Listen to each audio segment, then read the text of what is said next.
Assalamualaikum warahmatullahi wabarakatuh. Bismillahirrahmanirrahim. Alhamdulillahirabbil alamin wassalatu wassalamu ala Rasulillah sallallahu alaihi wasallam. Alhamdulillah pada pagi hari ini kita dapat bertemu kembali tatap muka dalam mata kuliah metodologi penelitian dalam keadaan sehat. Semoga Allah Subhanahu wa taala selalu memberikan kita ilmu yang bermanfaat. Sebelum kita mulai, mari kita berdoa kepada Allah Subhanahu wa taala. Doa mulai.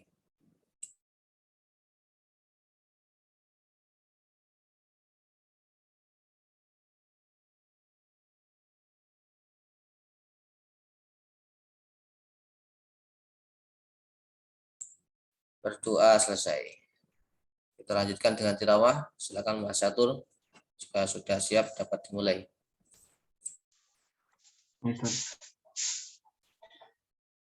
Marilah kita mulai tilawah pada pagi hari ini dengan melafazkan Al-Fatihah dan juga surat Al-Baqarah ayat 187 sampai 190. A'udzu billahi minasyaitonir rajim.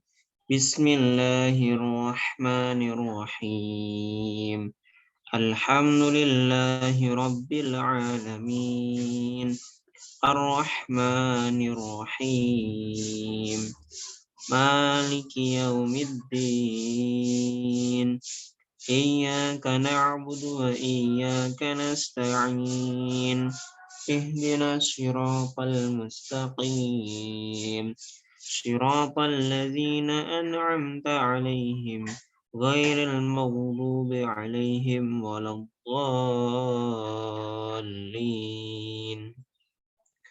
Bismillahirrahmanirrahim.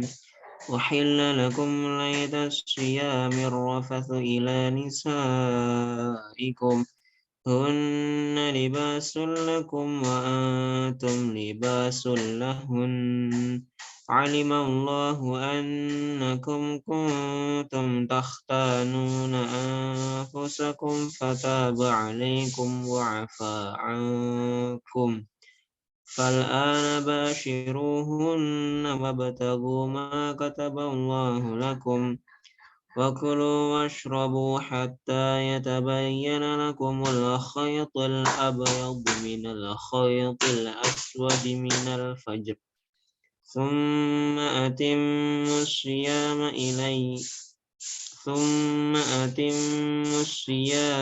إلى الليل ولا تباشروهن وأنتم عاكفون في المساجد تلك حدود الله فلا تقربوها كذلك يبين الله آياته للناس لعلهم يتقون ولا تأكلوا أموالكم بينكم بالباطل وتدلوا بها إلى الحكام لتأكلوا فريقا من أموال الناس بالإثم وأنتم تعلمون يسألونك عن الأهلة قل هي مواقيت للناس والحج وليس البر بأن تأتوا البيوت من ظهورها ولكن البر من اتقى وأتوا البيوت من أبوابها واتقوا الله لعلكم تفلحون فقاتلوا في سبيل الله الذين يقاتلونكم ولا تعتدوا إن الله لا يحب المعتدين. Shadaqallahul azim. Artinya dengan menyebut nama Allah yang Maha Pengasih lagi Maha Penyayang. Ayat 187. Dihalalkan bagimu pada malam hari puasa bercampur dengan istrimu. Mereka adalah pakaian bagimu dan kamu adalah pakaian bagi mereka. Allah mengetahui bahwa kamu tidak dapat menahan dirimu sendiri, tetapi Dia menerima tobatmu dan memaafkanmu. Maka sekarang campurilah mereka dan carilah apa yang telah ditetapkan Allah bagimu. Makan dan minumlah hingga jelas bagimu perbedaan antara benang putih dan benang hitam, yaitu fajar. Kemudian sempurnakanlah puasa sampai datang malam. Tetapi jangan kamu campuri mereka ketika kamu beriktikaf dalam masjid. Itulah ketentuan Allah. Maka janganlah kamu mendekatinya. Demikianlah Allah menerangkan ayat-ayatnya kepada manusia agar mereka bertakwa. Ayat 188. Dan janganlah kamu makan harta di antara kamu dengan jalan yang batil. Dan janganlah kamu menyuap dengan harta itu kepada para hakim dengan maksud agar kamu dapat memakan sebagian harta orang lain itu dengan jalan dosa. Padahal kamu mengetahui. Ayat 189. Mereka bertanya kepada kamu Muhammad tentang bulan Sabit. Katakanlah, itu adalah petunjuk waktu bagi manusia dan ibadah haji. Dan bukanlah suatu kebajikan masuk ke rumah dari belakangnya. Tetapi kebajikan adalah kebajikan orang yang bertakwa. Masukilah rumah-rumah dari pintu-pintunya dan bertakwalah kepada Allah agar kamu beruntung. Ayat 190.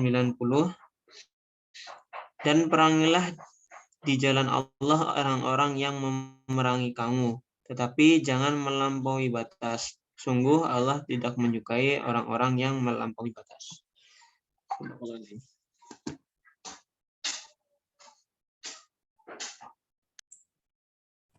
Baik, terima kasih saya sampaikan kepada Mas Catur ya. Sambil kita juga menunggu teman kita masuk Zoom. Pada kemana Mas Catur, teman-teman? Belum pada masuk. Mas Catur tahu?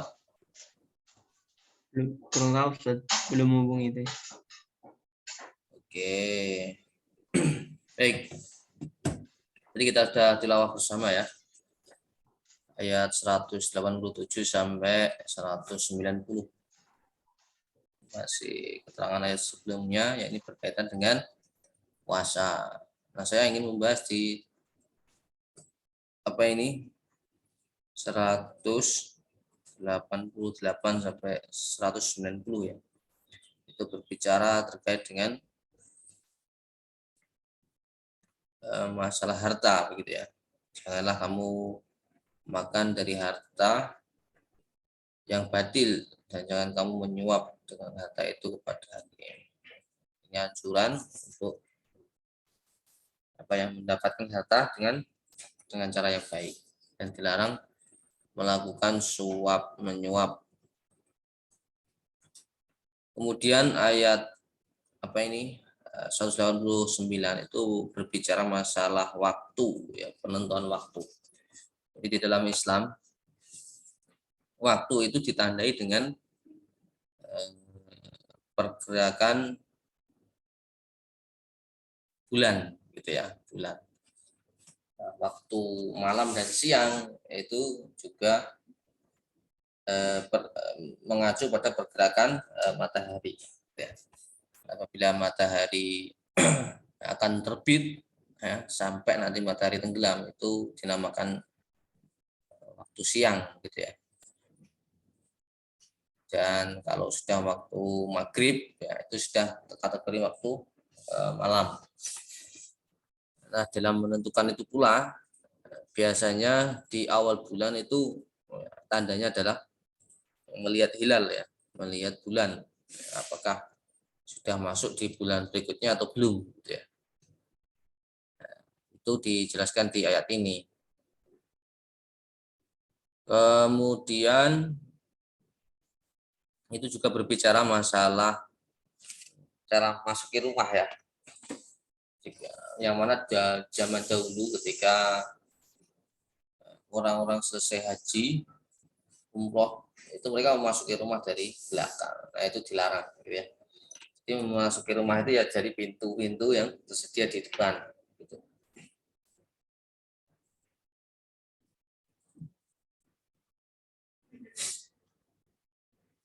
Nah itu ayat yang kita kaji bersama tadi. Nah, hikmah yang lainnya juga, tadi kan masalah pengaturan waktu ya. Satu. Jadi ketika waktu sholat itu juga nanti patokannya adalah matahari gitu ya. Jadi patokannya bukan jam gitu ya. Nah, seandainya zaman modern saat ini itu menggunakan jam, itu artinya masih menyesuaikan dengan pergerakan matahari. Misal waktu zuhur gitu ya, yakni bayang-bayang benda itu sudah melebihi condong misalnya, condong ke arah timur gitu. Nah, itu kalau posisinya di Indonesia. Maka itu masuk zuhur. Nah, selama bayang-bayang yang terkena sinar cahaya matahari tersebut ya belum melebihi dari apa ini panjang bendanya, maka belum masuk sholat berikutnya atau sholat asar. Ini contoh ya. Maka kita bersyukur begitu ya. Sekarang sudah modern sehingga tidak lagi dengan cara yang tradisional. Tapi di desa-desa sebagian sudah ya, masih ada ya itu ya. Jadi penentuan waktu sholat dengan tongkat dan di situ mengikuti cahaya matahari gitu ya. Oke, kita akan lanjutkan. Namun sebelum itu akan saya tanya kepada Mas Catur. Apakah kemarin sudah mengerjakan tugas akhir Mas Catur? Kira-kira sampai mana? Bisa diceritakan, disampaikan, atau mau mempresentasikan boleh. Sebelum saya nambah materi.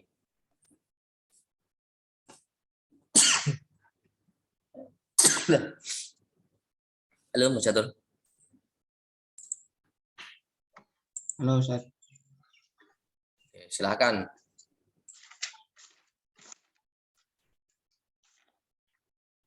Belum buat Ustaz. Belum buat ini. Wah. Berarti asinkronus kemarin tidak ngapa-ngapain ini ya.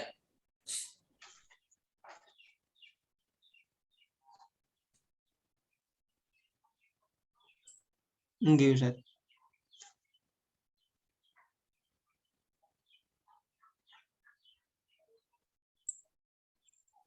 Apa kesulitannya Mas Catur? Kok belum buat?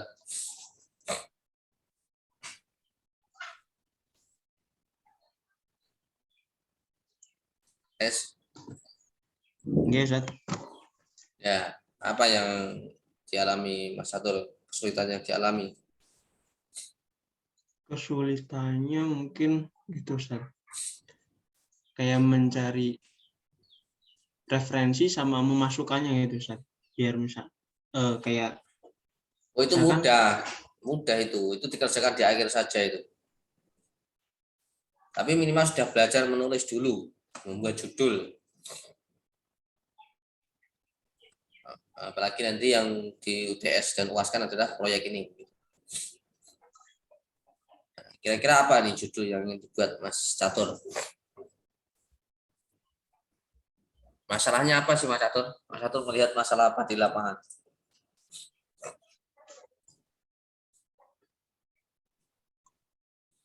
Silakan diceritakan Mas Catur. Nanti saya bantu. Masalahnya apa? Masalah di lapangan apa? Kemudian Mas Catur memiliki ide untuk menyelesaikan dengan cara apa?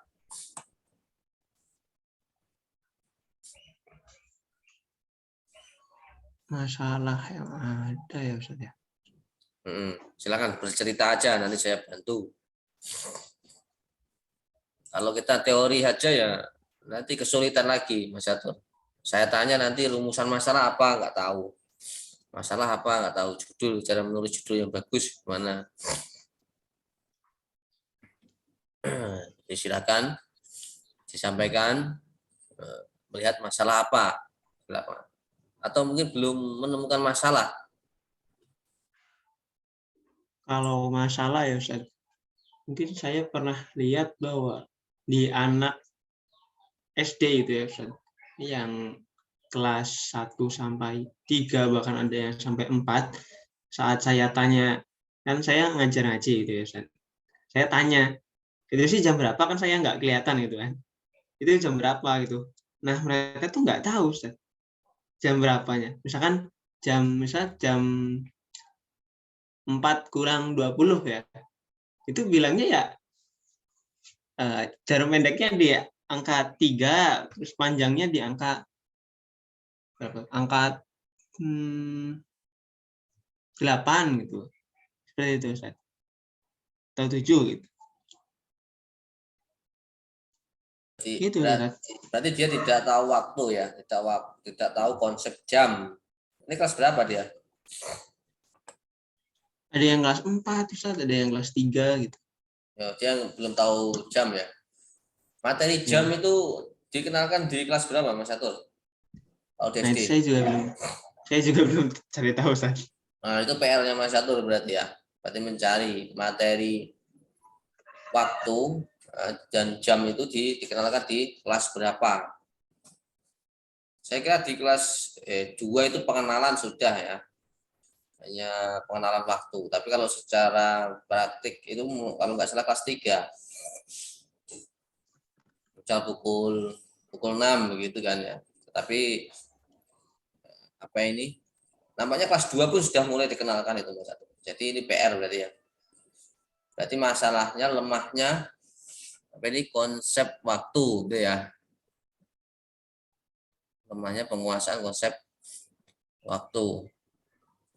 Terus Mas Atur memiliki ide apa untuk menyelesaikan masalah itu?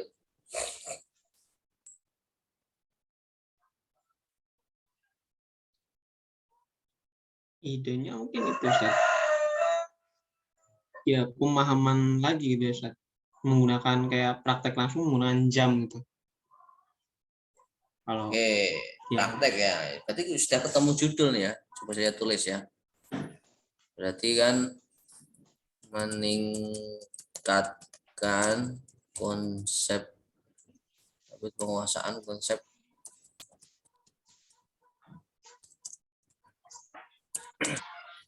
waktu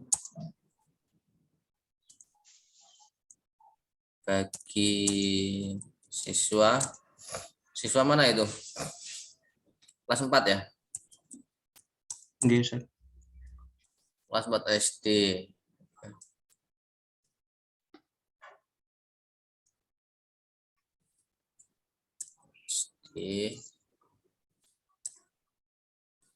Melalui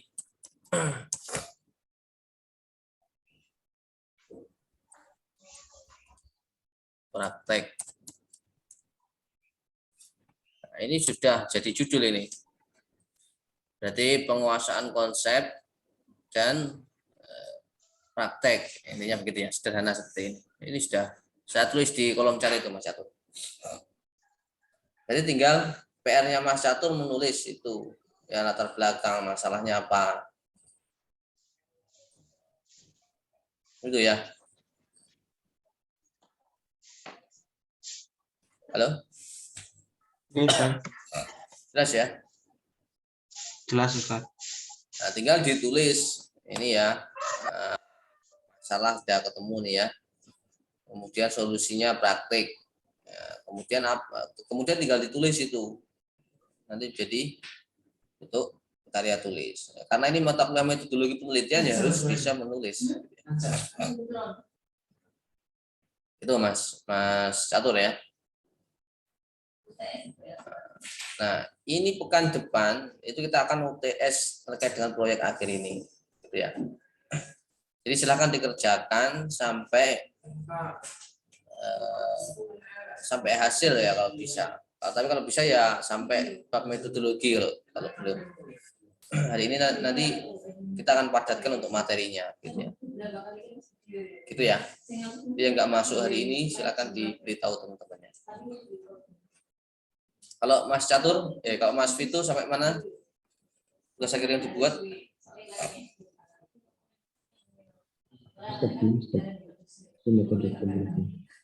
Suaranya kurang jelas Mas Vito. Belum dibuat, Ustaz. Belum dibuat juga? Belum, Ustaz.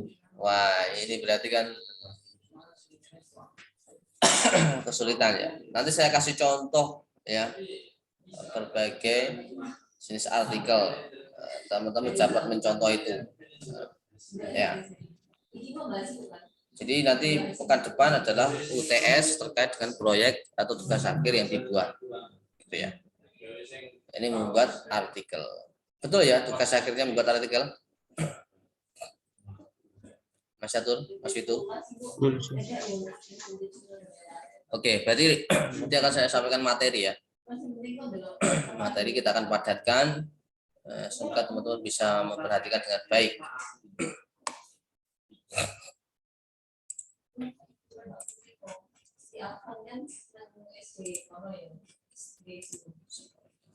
Share.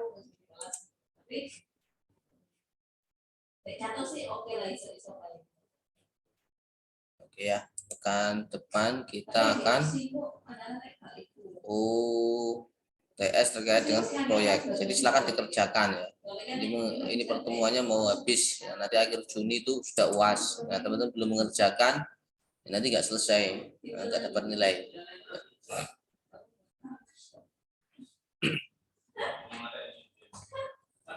Sudah jelas, Mas itu screen-nya? Sudah terlihat jelas. Oke, terakhir sampai mana? Kalau nggak salah di catatan saya rumusan masalah waktunya. Atau sudah ini?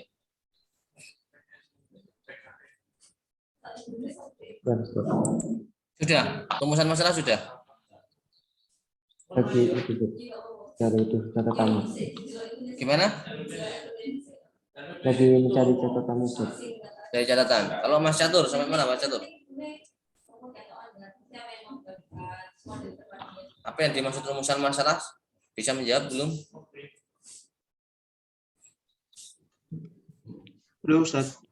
Belum ya, Catatan berarti saya sampai masalah penelitian. ya, rumusan masalah. Dari selanjutnya Ustaz, masalah penelitian. Kita review. Apa yang dimaksud masalah Mas Catur?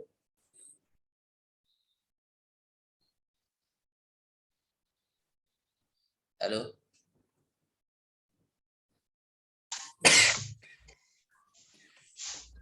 Mas itu apa yang dimaksud masalah penelitian?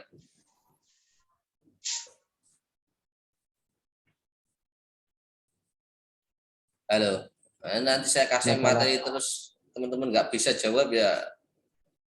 Masalah penelitian. Ya silakan bagi yang bisa. Itu dulu, baru Mas Catur.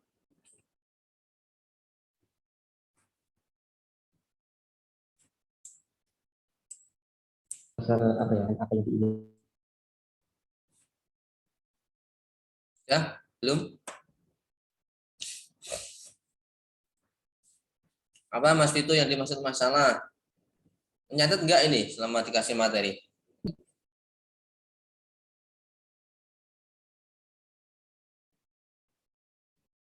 Enggak tahu. Mas Catur, Mas Catur.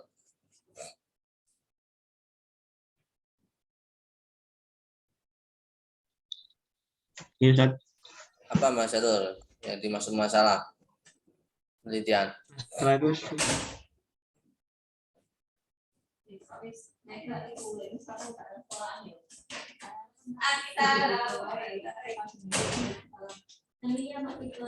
Halo, suara belum masuk Mas Catur. yang menuntut cek suara sudah masuk kan? Ya, ini baru masuk suaranya. Silakan Mas Catur. Ya, masalah penelitian itu kondisi adanya persoalan gitu ya, Ustaz, yang membuat peneliti itu berusaha untuk mencari jawaban atas masalah tersebut. Itu, Ustaz. Bukan. Apa ini masalah itu untuk dicari penyelesaiannya itu. Bisa diulangi Mas Catur yang singkat, Mas Catur. Ya, masalah penelitian itu sebuah persoalan ya yang membuat peneliti itu berusaha untuk mencari solusi dari masalah itu. Persoalan ya, peneliti untuk mencari solusi ya, itu membuat definisi sendiri nampaknya. Oke, enggak apa-apa. Dari Mas Vito.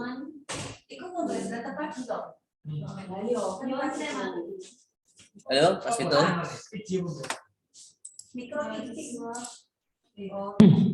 Cek suara Ustaz. Ya, suara masuk.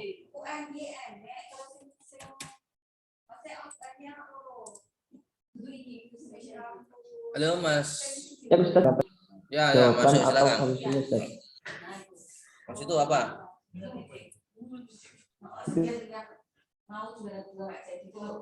Ustaz, masalah penelitian yang kurang lebih sama kayak Mas Ustaz itu adalah Masalah persoalan atau penelitian. kesenjangan yang mungkin si peneliti ya.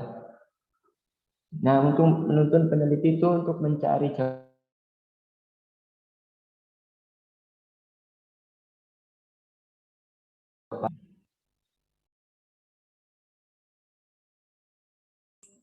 Nah, ini suaranya terpotong, Mas Vito. Bisa diulangi, Mas Vito. Ya, Ustaz. Jadi masalah penelitian itu dapat diartikan sebagai suatu persoalan atau kesenjangan yang mungkin dapat ataupun solusinya, Ustaz. Persoalan kesenjangan yang peneliti ingin cari solusinya. Oke. Kita review.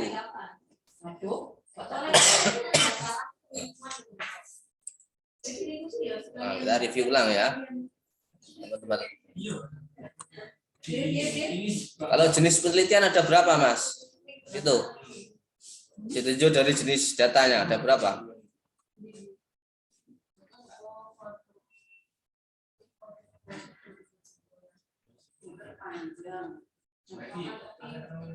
Halo?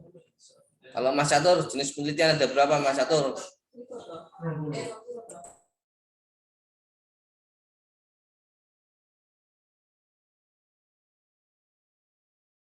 Ada 3 Ustaz. 3 Ustaz. Ada 3 Ustaz. 3, apa aja itu? Silakan. Kuantitatif, Kuantitatif, kualitatif. Kemudian yang ketiga?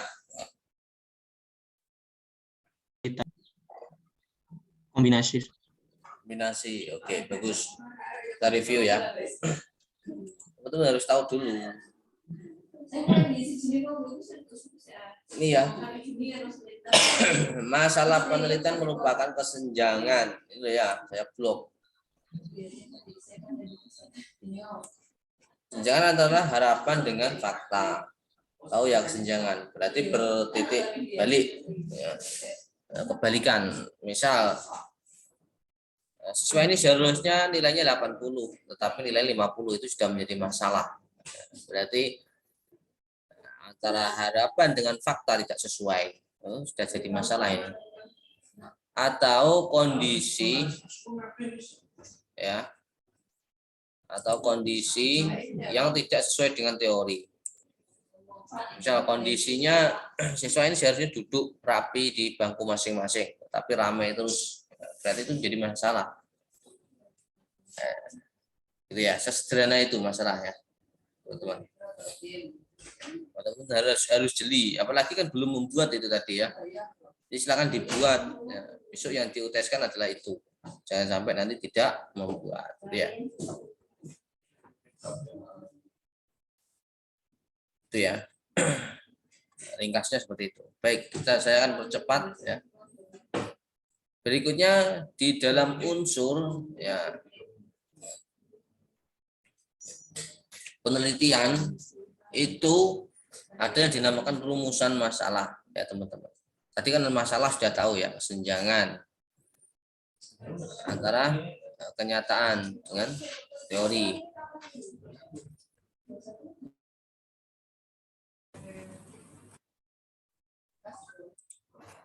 Tes, Mas Vito, Mas Catur, mohon maaf saya terlempar ya. Selesai, sudah jelas? Sudah Ustaz. Oke, saya akan ulangi lagi ya. Saya share lagi. Sudah nampak di screen-nya Mas Catur dan Mas Vito? Sudah Ustaz. Oke, kalau tadi berbicara masalah ya, masalah penelitian, sekarang berbicara rumusan masalah. Nah, apa yang dimaksud rumusan masalah? Ya.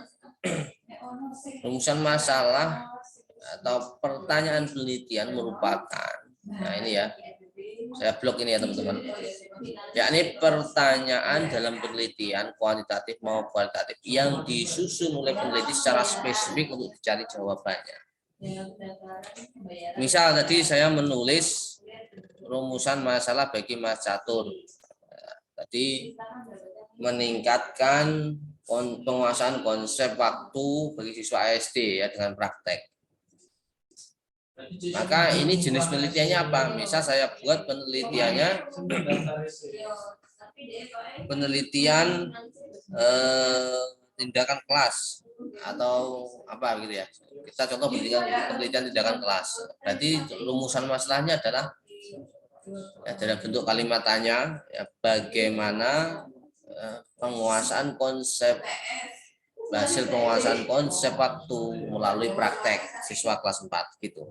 Nah, itu nanti akan dijadikan atau dicari jawabannya.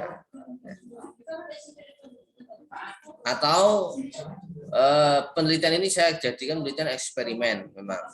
Contohnya ya, apakah ada pengaruh ya penguasaan konsep waktu siswa ya, melalui praktek. Nah, itu contoh membuat rumusan masalah. Ini nanti saya akan ajari gitu ya. Berikutnya, rumusan masalah dibuat berdasarkan tujuan yang ingin dicapai dalam penelitian. Jadi tujuannya apa, maka itu dibuat menjadi rumusan masalah. Jadi tujuannya untuk meningkatkan penguasaan konsep. Berarti rumusan masalahnya berarti untuk meningkatkan penguasaan konsep. Nah, pembuatan rumusan masalah dilakukan sebelum menuliskan metode penelitian.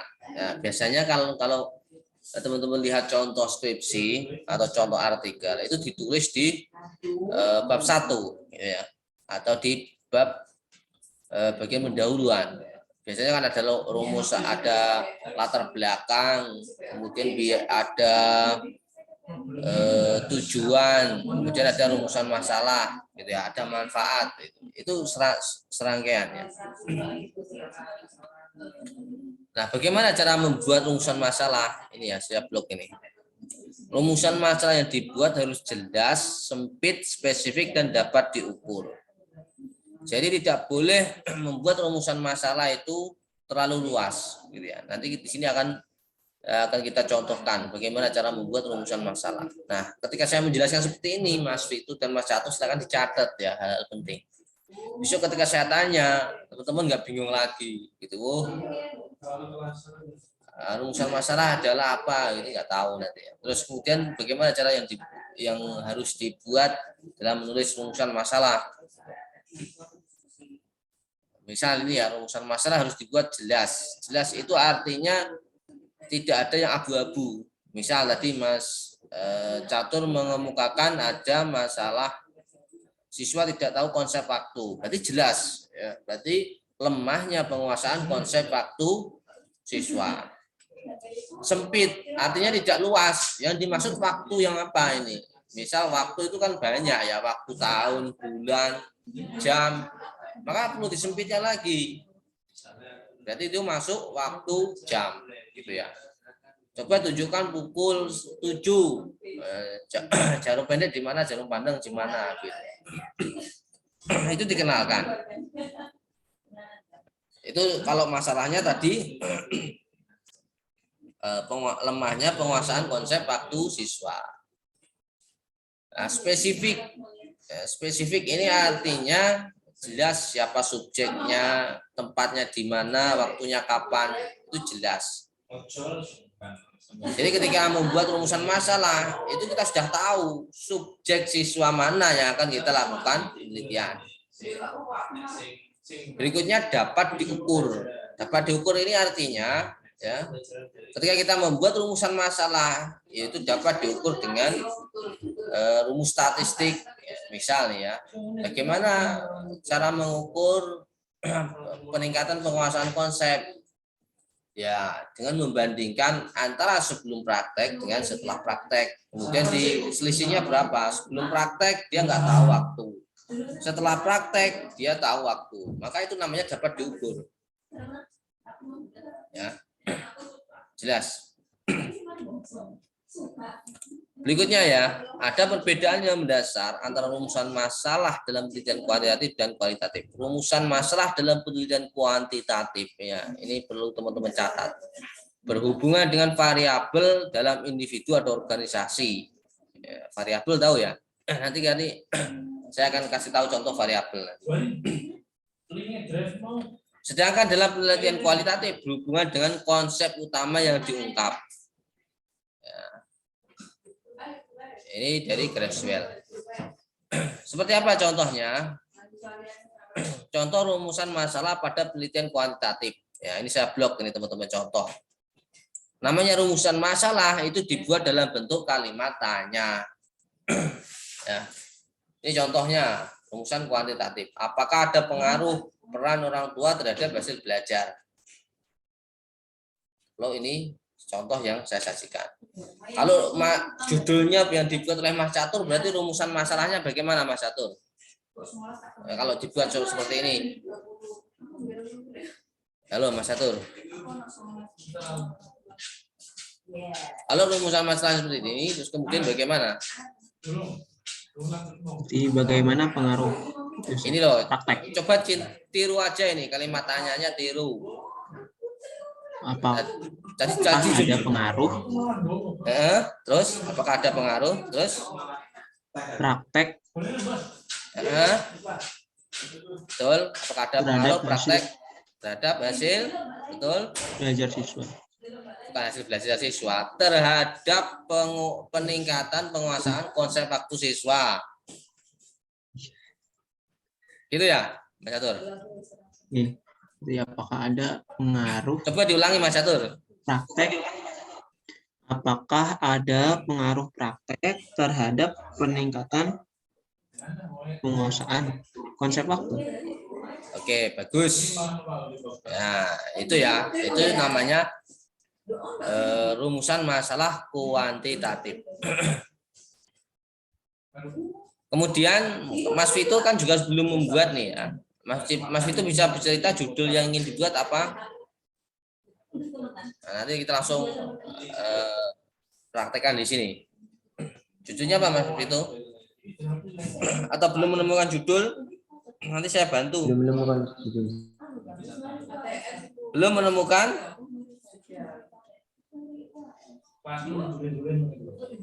Cek suara Ustaz. Ya. Belum menemukan judulnya Ustaz. Belum menemukan judul. Baik, kalau belum menemukan judul, Mas Vito di lapangan melihat masalah apa ini? Di SD atau di mana? Di TPG boleh, SD boleh, atau adik sendiri. Masalahnya apa? Nanti saya bantu. Tadi masalah tahu kan ya? Definisi masalah. Masalah itu kesenjangan antara teori dengan praktek. Misal, meja ini seharusnya digunakan untuk menaruh benda-benda seperti tas, alat tulis, buku, dan lain sebagainya. Namun faktanya digunakan oleh tempat duduk, maka itu sudah menjadi masalah. Nah, siswa ini seharusnya datang tepat waktu, tapi sering terlambat, ya, maka jadi masalah itu. Nah, contoh mudah aja Mas itu masalah. Siswa ini seharusnya nilainya 80 sesuai standar KKM, namun nilainya masih 40, maka itu sudah menjadi masalah. Ya. Jadi banyak Mas Vito masalah ya, jadi jangan bingung. Nah, silakan bercerita Mas Vito, masalahnya apa? Nanti saya bantu dalam membuat judul. Tadi Mas Catur sudah saya bantu untuk membuat judul. Silakan Mas Vito. Kalau saya melihat masalah di waktu adik saya itu sekolah itu karena masih online. Suaranya geremeng Mas Vito, mohon maaf ya, suaranya geremeng. Bisa diperjelas. Nah, silakan bercerita. Masalah yang ditemui apa?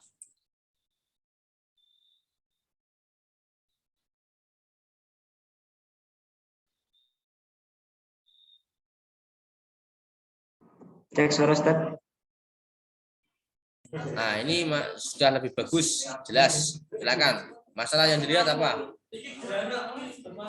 Untuk adik saya itu dulu waktu masih sekolah karena masih online Ustaz, itu masalahnya itu Ustaz, banyak siswa-siswa yang terlambat masuk Zoom gitu Ustaz. Jadi pembelajaran itu jadi ada penundaan pembelajaran gitu Ustaz, beberapa menit gitu Ustaz.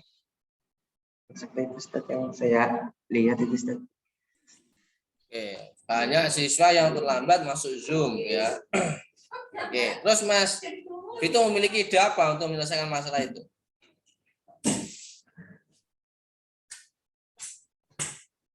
Ya idenya kalau untuk adik saya itu ya disarankan untuk masuk Zoom itu tepat waktu lah setidaknya Ustaz.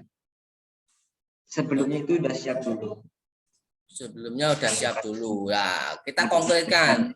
Dikasih apa ini solusinya kira-kira? Mas Vito beri apa adiknya itu? Beri apa Ustaz? Dia terlambat karena faktor apa? Memang karena santai-santai atau mungkin karena apa ini tidurnya terlalu malam, telat bangunnya atau apa? Ya mungkin karena ini masalahnya di kelas rendah Ustaz ya, kelas 2. Mungkin kan karena kelas 2 kan agak sulit diatur gitu Ustaz. Misal mandi kan agak sulit itu, santai-santai. Kalau udah mandi itu pun waktunya lama gitu Ustaz. Jadi itu menyebabkan. Kelas berapa adiknya? Kelas 2 Ustaz. Kelas 2 SD ya? Iya. Itu, jadi sering telat masuk Zoom. Oke, masalahnya itu. Oke, saya bantu. Mas Vito ingin membuat penelitian apa dengan melihat masalah itu? Judulnya kira-kira sebelum saya bantu. Eksperimen, kombinasi, atau kuantitatif atau kualitatif ya. Kuantitatif contohnya eksperimen, korelasi. Terus apa ini? Itu contohnya. Kalau kualitatif ya etnografi dan sejenisnya atau kombinasi. Inginnya yang mana? Kuantitatif. Kuantitatif. Oke ya, berarti misal contoh eksperimen ya, pengaruh manajemen diri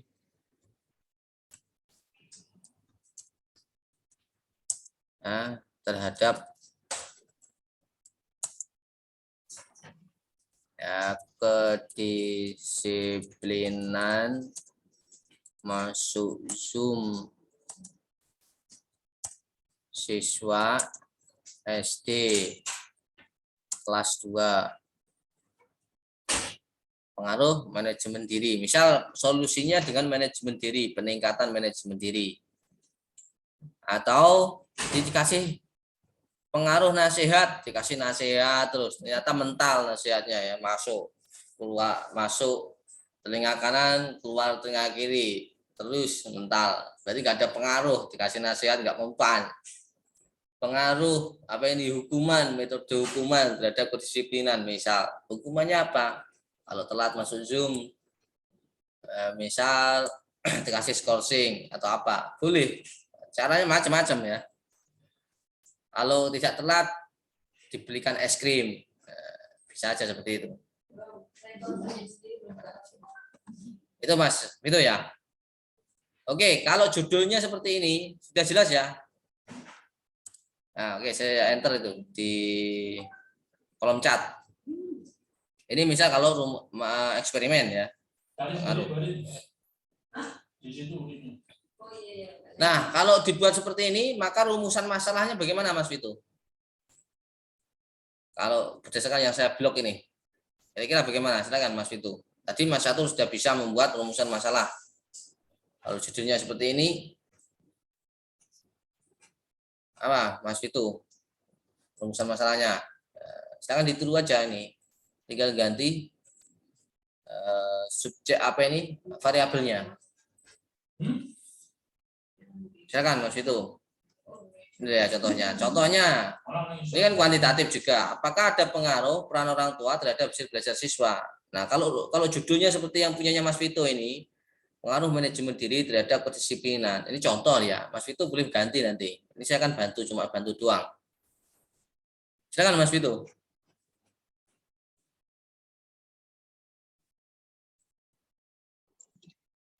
Iya gitu Ustaz, apakah ada pengaruh peran orang tua atau lingkungannya itu terhadap kedisiplinan siswa di SD kelas 2 gitu. Kurang tepat. Mas Vito terlalu mengacu kepada teks yang saya ini. Ini loh judulnya, pengaruh manajemen diri terhadap kedisiplinan masuk Zoom siswa SD kelas 2. Ayo coba diperbaiki. Sekali lagi.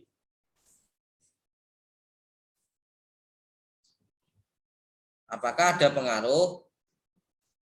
Apakah ada pengaruh terhadap titik-titik? Apakah ada pengaruh manajemen diri bagus terhadap kedisiplinan? Oke, bagus, itu betul. Nah, itu cara membuat ya Mas Vito. Jangan terpaku oleh teks yang saya sajikan. Karena Mas Vito punyanya Mas Vito ini judulnya. Oh, jadi Mas Catur bisa diulangi Mas Catur. Kalau punyanya Mas Catur mau minta tolong diulangi Mas Catur. Ini kan praktek membuat rumusan masalah sesuai judul yang kita buat. Halo Mas Catur. Iya, Ustaz. Ya, silakan diulangi lagi. Mau judul rumusan masalahmu apa? Mas Vito sudah bisa.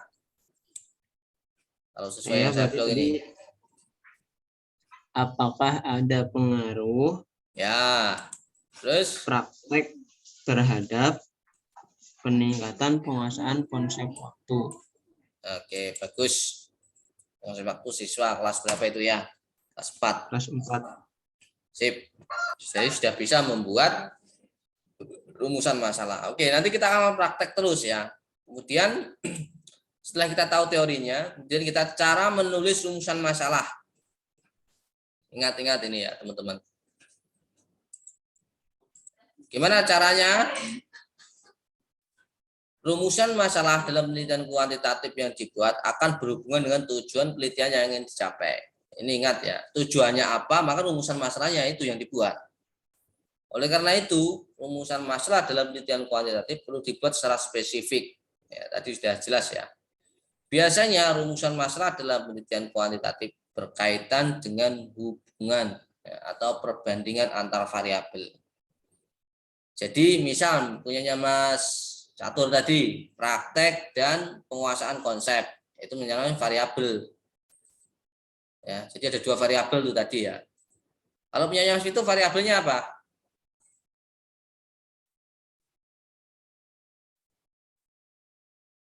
Halo Mas Vito. Oke, saya sebutkan, saya bantu ya. 1, manajemen diri, variabel 2-nya ya. Kedisiplinan masuk Zoom. Itu ya. Nah, rumusan masalah yang dibuat digunakan untuk mengeneralisasikan hubungan atau perbandingan antar variabel. Tujuannya itu. Jadi rumusan masalah itu untuk mengeneralisasikan. Kalau ada masalah yang sama, yang itu terjadi tidak di konteksnya Mas Vito dan Mas Catur, nah, itu salah satu fungsi penelitian yang bagus ya seperti itu. Misal lemahnya penguasaan konsep waktu tadi itu tidak hanya terjadi di SD yang ada di Mas Catur, namun juga ada di SD-SD lainnya, ya, di kecamatan lainnya, provinsi lainnya, kabupaten lainnya. Jika sejenis, maka dapat diselesaikan dengan cara tersebut. Itu maksudnya mengeneralisasikan. Nah, ada beberapa langkah cara menulis rumusan masalah ya teman-teman. Ini perlu dicermati dengan bagus, dengan detail ini. Yang pertama, rumusan masalah dibuat dalam bentuk kalimat tanya. Ya, tadi sudah bentuk belum ya. Ada kata tanya, terus kemudian ada tanda tanya. Nah, itu salah satu contoh karakteristik rumusan masalah.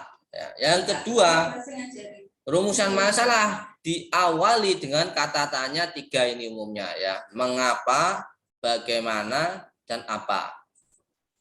Jadi kalau ada rumusan masalah penelitian yang itu diawali kata tanya di mana, siapa, maka dia tidak mengerti konsep penelitian. Misal, di mana keberadaan siswa SD yang lemah konsepnya tadi. Nah, itu berarti nggak perlu bukan kriteria atau kategori rumusan masalah yang bagus. Itu ya. Nah, berarti diawali oleh kata tanya apa aja, Mas Catur? Mengapa, bagaimana, dan apa. Nah, 3 ini ya. Oke, ini kalimat kata tanyanya. Yang ketiga, dalam kalimat tanya jelas mana yang termasuk variabel dependent dan variabel independent atau variabel kontrolnya.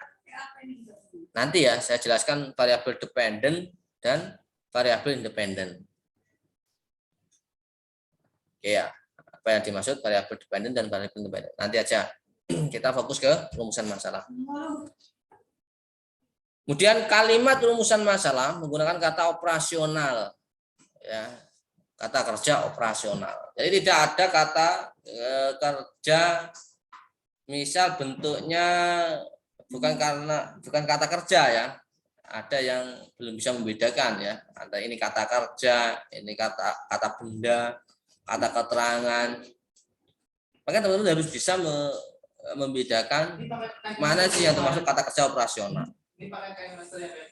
Ciri kata kerja operasional itu biasanya ada imbuhan ya, ada imbuhan biasanya seperti itu ya. Itu contoh kata. Contohnya apa? Mendeskripsikan. Ini operasional. Membandingkan, mengetahui hubungan, menganalisis, ya, mengevaluasi. Apalagi contohnya, Mas itu kata kerja operasional.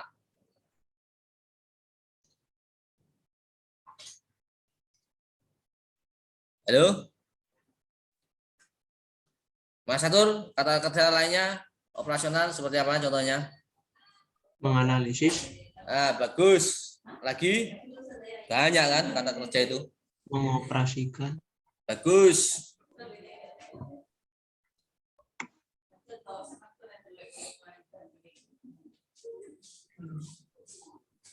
Oke. Berikutnya, ya, rumusan masalah yang dibuat menyebutkan subjek atau responden atau partisipan yang dilibatkan dalam penelitian. Nah, ini saya kasih contoh ya.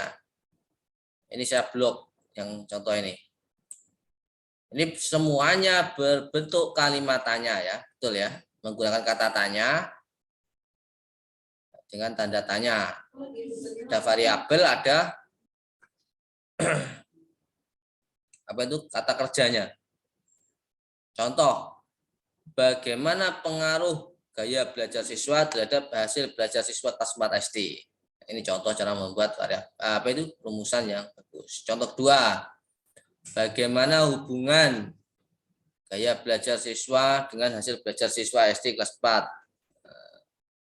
Bagaimana perbandingan gaya belajar audio dan gaya belajar visual terhadap hasil belajar siswa. Ini contoh rumusan masalah. Jadi diawali dengan kata tanya. Biasanya apakah ada pengaruh? Bagaimana hubungan?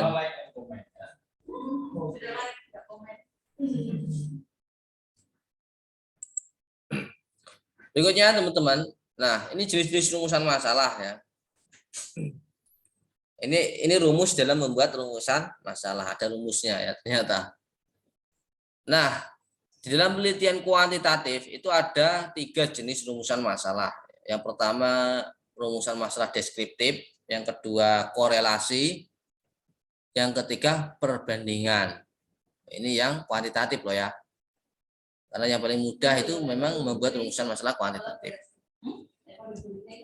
Apa yang dimaksud rumusan masalah deskriptif? Digunakan untuk mendeskripsikan atau mengidentifikasi responden penelitian. Rumusan masalah deskriptif ini menjelaskan variabel baik dependent maupun dependent. Contoh rumusan masalah deskriptif yaitu bagaimana peran orang tua terhadap siswa di rumah dalam kegiatan belajar mandiri. Ini contoh pertanyaan atau rumusan masalah deskriptif.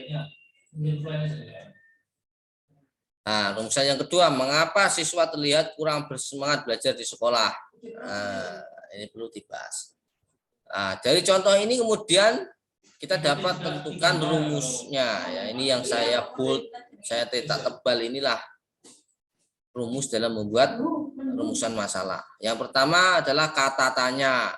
Ya, tadi apa, mengapa, bagaimana. Ditambah subjek atau partisipannya siapa. Ditambah variabel. Ini untuk rumusan masalah deskriptif. Nah, bagaimana? Nah, bagi kita pilih bagaimana. Subjek atau partisipan, ya, peran orang tua. Plus variabel, ya, dalam kegiatan belajar mandiri di rumah. Itu contohnya, ya. Yang kedua, teman-teman, ini adalah rumusan masalah korelasi. Ini mendeskripsikan dua variabel atau lebih dengan tujuan mencari hubungan. Namanya aja korelasi, berarti mencari hubungan antar variabel. Rumusan masalah korelasi ini adalah mengarah pada deskripsi antar variabel. Ini mendeskripsikan variabel A, B, itu minimal ada dua. Nah, variabel dependent, independent, gitu ya. Misalnya variabel independen dan dependent, ya, hubungan variabel dependent dan variabel kontrol, atau sebaliknya boleh. Maka rumusnya seperti apa? Ya, kata tanya, bagaimana, mengapa, apa, ditambah hubungan antara, terus kemudian variabel independen plus variabel dependent. Contohnya ini, ya. Saya blok ini. Apa hubungan gaya belajar dengan prestasi siswa di sekolah? Ini variabelnya ada, variabel satunya prestasi, variabel keduanya adalah gaya belajar. Kata tanyanya menggunakan apa? Contoh 2, bagaimana hubungan antara tingkat penghasilan orang tua dengan tingkat kedisiplinan siswa di sekolah? Adakah hubungannya? Ya. Ini tadi rumusan masalah korelasi. Oke. Kita beranjak ke rumusan masalah perbandingan. Kalau tadi korelasi, sekarang perbandingan. Nah, rumusan masalah perbandingan ini digunakan untuk mengetahui perbedaan, ya, antar variabel, teman-teman. Antar variabel penelitian. Nah, rumusan masalah perbandingan dapat digunakan dua atau lebih variabel, ya. Yang terpenting peneliti mampu menuntaskan penelitian. Ya, kalau peneliti tidak mampu menuntaskan penelitiannya, ya jadi jangan lebih dari dua variabel, nanti semakin kesulitan. Ya.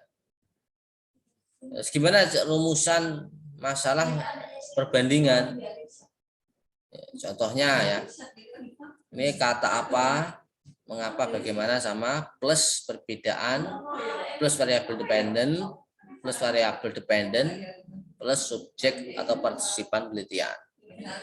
Contohnya ini saya blok, ya, teman-teman. Apa perbedaan pengaruh antara model pembelajaran langsung dengan model pembelajaran berbasis masalah terhadap penguasaan materi siswa? Nah, ini contoh rumusan masalah perbandingan. Jadi dibandingkan antara model pembelajaran langsung dengan model pembelajaran berbasis masalah. Bagusan mana? Namanya aja membandingkan, ya. Bagusan model langsung atau model PBL, PPS, PM, ya. Lebih bagus yang mana diterapkan di kelas rendah, ya, antara pembelajaran langsung dengan pembelajaran berbasis masalah. Namanya aja perbandingan, gitu, ya. Jadi membandingkan dua variabel. Ini contohnya, ya. Oke, itu terkait dengan rumusan masalah. Ada yang ingin ditanyakan? Nanti saya kasih banyak, itu tambah bingung. Silakan bagi yang masih bingung. Mas Catur, namanya mau tanya. Tadi rumusan masalah deskriptif itu apa, Ustaz? Kalau korelasi kan hubungan. Kalau perbandingan itu mencari perbedaan. Ya. Kalau yang deskriptif? Ya mendeskripsikan. Deskripsi digunakan untuk mendeskripsikan, ini loh, ya, saya blok. atau mengidentifikasi responden penelitian. Namanya saja deskripsi. Ya, jadi deskripsikan pulpen ini. Ya, berarti dideskripsikan warnanya apa, terbuat dari apa, harganya berapa, beli di mana, kualitasnya bagaimana, gitu. Itu namanya deskripsi. Itu Mas Satur ya. Contohnya apa? Bagaimana peran? Nah, pertanyaan bagaimana peran ini kan luas ya. Bagaimana dia peran di rumah, di luar rumah, terus bagaimana pola pendidikan, ini luas pertanyaan ini. Contohnya pertanyaan ini kan luas. Nah, pertanyaan yang luas seperti ini nanti dapat dibatasi oleh peneliti sendiri, walaupun di deskripsi itu luas ya. Namanya peran orang tua, ya itu kan nggak dibatasi ya.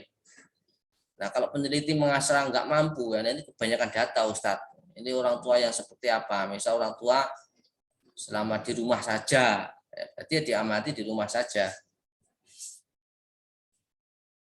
Terus pola komunikasi bagaimana, interaksinya seperti apa. Nah, itu ya, yang saya blok ini ya. Mengapa siswa terlihat kurang bersemangat belajar di sekolah? Ini contoh yang kedua tadi ya, Mas Satur. Nah, ini berarti mencari sebab atau alasan. Ya, mengapa dia tidak bersemangat? Nah, ini mencari akar masalah tadi. Ya, berarti ya. Mengapa kok kurang semangat? Oh, ternyata orang tuanya nggak pernah memberi saku. Nah, besok dikasih saku, wah menjadi lebih semangat belajar. Jadi akar masalahnya karena orang tua nggak pernah memberi saku anaknya. Ya. Itu pertanyaan mengapa siswa terlihat kurang bersemangat belajar di sekolah. Ternyata setiap pagi nggak pernah sarapan, makanya dia loyo kurang semangat. Oh, berarti akar masalahnya dia nggak pernah sarapan di rumah. Itu. Atau akar masalahnya dia kurang bersemangat ya, karena nggak pernah diantarkan orang tuanya ke sekolah, bisa saja. Nggak bersemangat ya karena gurunya mungkin kurang mengajar atau tidak menarik dalam mengajar, bisa saja. Banyak ya, maka ini PR peneliti dalam mencari atau menjawab rumusan masalah ini. Ada lagi yang bingung? Gimana Mas Satur, sudah jelas? Sudah, Ustaz. Oke, dari Mas Vito. Nah, hari ini ya saya akan stop share. Teman-teman harus segera buat itu ya. Materi-materi sebelumnya saya pernah membahas mengkaji struktur artikel ilmiah ya. Sudah belum? Sudah belum Mas Vito, Mas Satur? Belum, Ustaz. Masa belum? Sudah nampaknya. Contoh artikel yang bagus sudah kayak saya kirim di grup belum? Contoh artikel yang bagus. Sudah saya kirim belum ya? Oke, nanti saya kasih contoh artikel ya. Oke. Mas Vito dan Mas Catur bisa langsung mencontoh dari artikel tersebut ya. Masalahnya apa? Gitu ya. Judulnya bagaimana? Gitu ya. Oke, nanti saya akan kirim di grup. Nah, ke depan kita akan UTS terkait dengan artikel atau tugas akhir proyek yang kita buat. Jadi teman-teman yang nggak masuk hari ini minta tolong dikasih tahu ya, segera dituntaskan proyeknya, gitu ya, karena mau di UTS kan. Minimal ya seharusnya bisa sampai di bab 3, bab metodologi gitu ya. Nanti saya kasih contoh ya. Ada pertanyaan lagi? Cukup?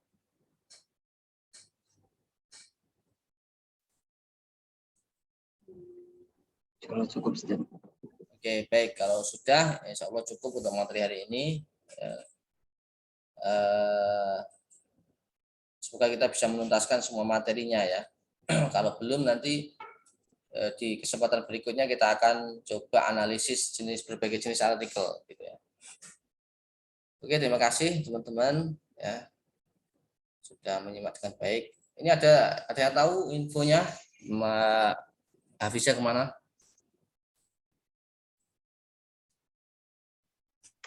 Centang 1. Ustaz. Centang 1 hilang.